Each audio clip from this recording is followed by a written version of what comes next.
Assalomu alaykum aziz do'stlar.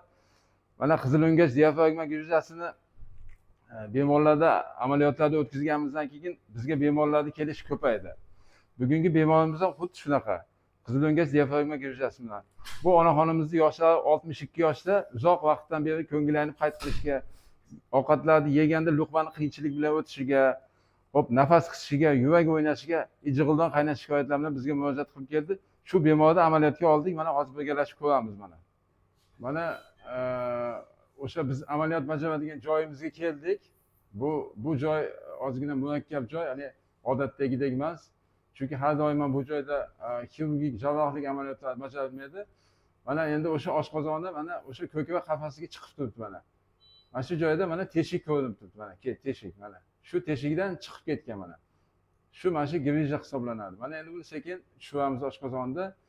Shuni chiqib ketganligi hisobiga mana yurak mag'ida joylashganligi uchun doimiy yurak o'ynog'i, nafas qisish shikoyatlari bo'ladi. Nafas qisishiga sabab bu ko'krak qafasiga chiqib oladida, o'pkani me'yorida nafas olishiga to'sqinlik qiladi. Shuning natijasida shu holat kuzatiladi. Mana endi buni sekin pastga tushiramiz mana. Bu mana tushirganimizdan keyin mana endi teshik ko'rindi mana. Shu teshik. Deyarli oshqozonda ancha qismi chiqib qoldi bu joyga.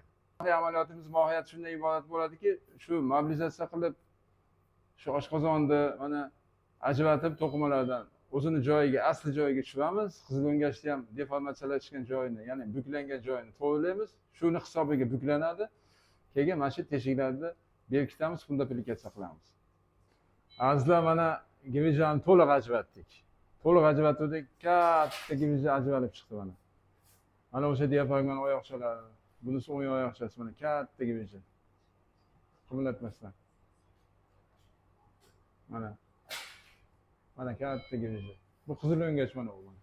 Chetdan mana shu oshqozon, mana oshqozon hammasi o'sha chiqib olgan ekan tepaga. Hammasini ajratib mana mobilizatsiya qildi. Endi hozir shularni tikib fundaplikatsiya qilamiz. Ketdi video. Mana amaliyot tugatdik. Xo'p, tikdik mana. Diafragma oyoqchalarni tikdik mana. Yopildaligi teshigimiz mana ikkita tikdik. Oldingi devorga bitta tikdik. Mana shu Qizilo'ngach mana. 360 gradusli fundaplikatsiya qilindi mana. Fundaplikatsiya. Xo'p, endi 5 yildan beri aziyat chekib yurgan kasalligidan mana 2 soat ichida xolis bo'ldi. Xudo xolasa, Alloh shifosini bersin. Hammaga rahmat. Bo'ldi.